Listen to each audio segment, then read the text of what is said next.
Hello, class. I just wanted to recap quickly the forum on the parent conflict, the one with John Emmy. And John is an actual friend of mine, and we have talked about this so many times, and he actually comes into the class when it's a face-to-face, and it's very interesting. And I just want to kind of touch on a few things that so many of you brought up. One of the things that John highly recommends after going through all this is that you keep accurate records, document everything.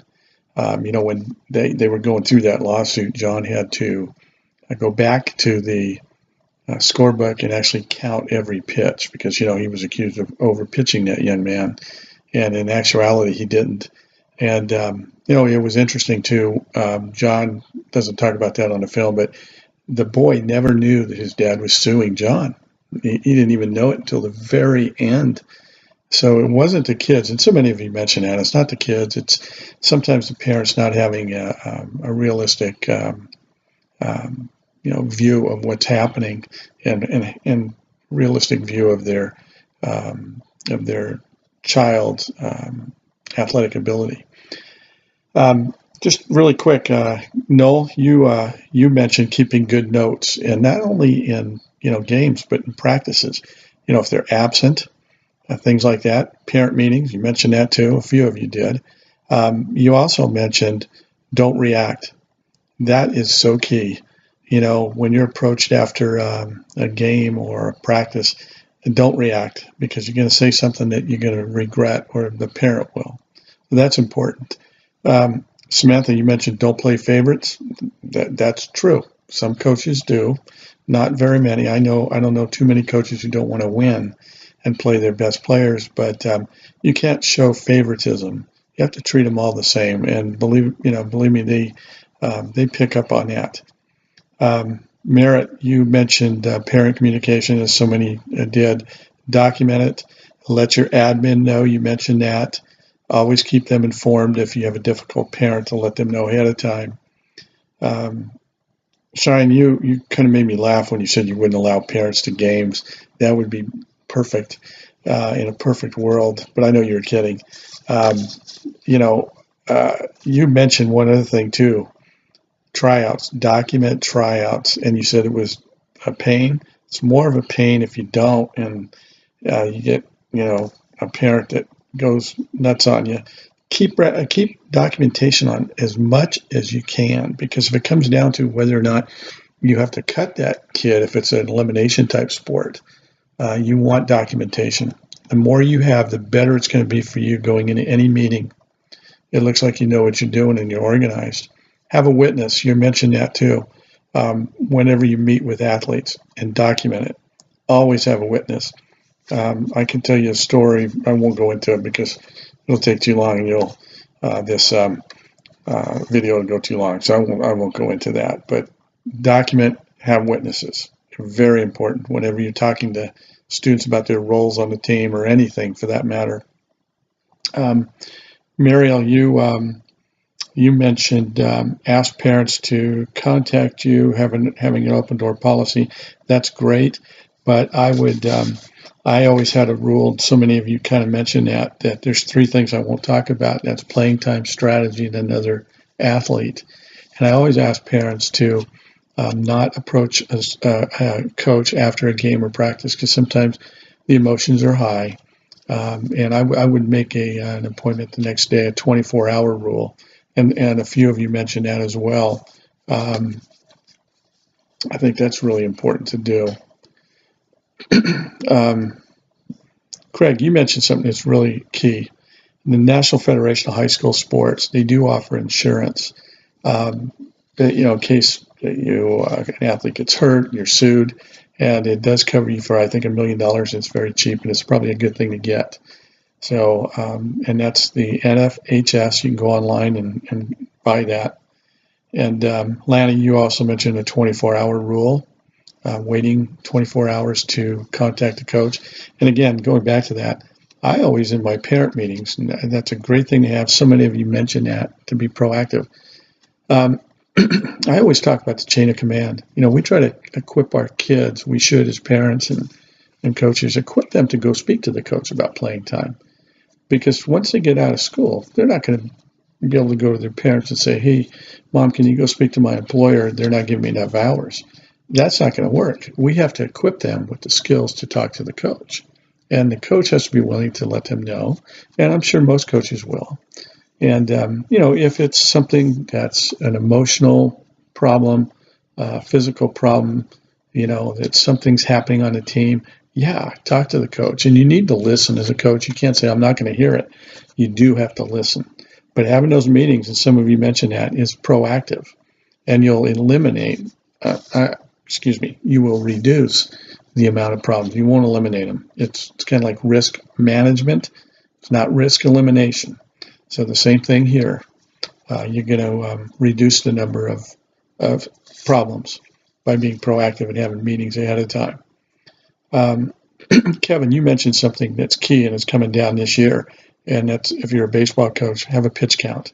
It's mandatory this year, and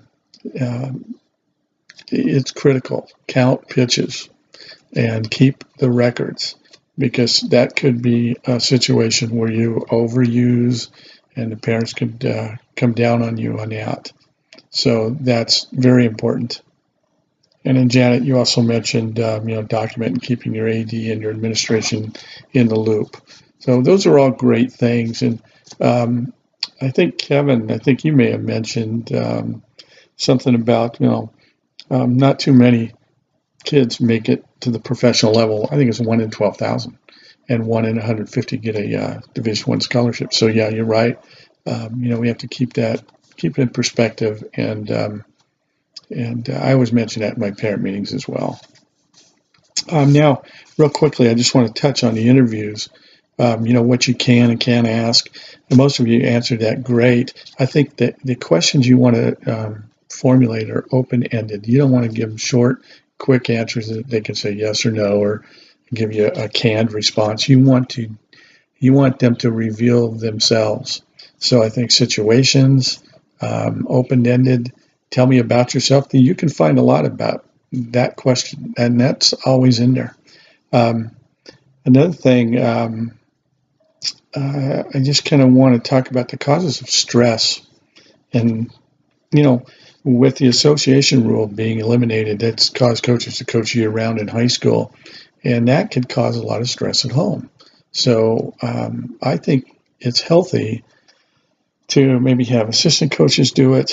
It's almost a necessary evil now that we have to do this, because other schools are doing it, and administrators kind of expect you to coach year-round. So, but find time to take a break.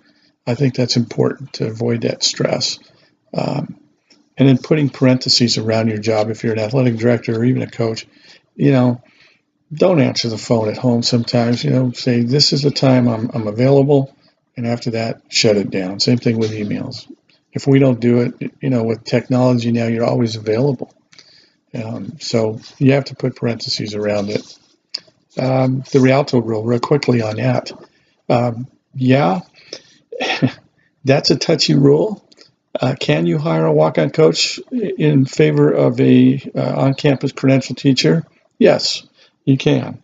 But your union and your district administration have to have a good relationship, and you have to be willing to maybe possibly have a grievance filed. And we've done that before in our district. And the reason why we've done it is because we didn't have a qualified coach on campus. Yeah, we had guys with experience, but that doesn't make them qualified to do a good job. Just because they've coached before doesn't mean that they're good enough in what you're looking for. They may have gotten fired. They may have been a bad coach. So, yeah, you can, but you have to word that. So many of you mentioned it. When you fly the job, you have to, first of all, advertise it a certain way. And then when you're asking those interview questions, you have to find out those intangibles that can he develop a team? Can he bring a team together? Does he have the passion for this job? Can he coach year round? Can he get there in time? Like that one situation I gave you where it's at another school. We had that exact situation in our district, and we hired a walk-on. And the other guy filed a grievance. And we had to go through the process, and our district backed us up, and it's legal. Idealistically, you want your guys on campus. You want your coaches on campus. But unfortunately, now you just can't get them all on campus. And we are having more and more walk-on coaches, and that's not ideal. But to make it work, you have to. Sometimes you have to do that.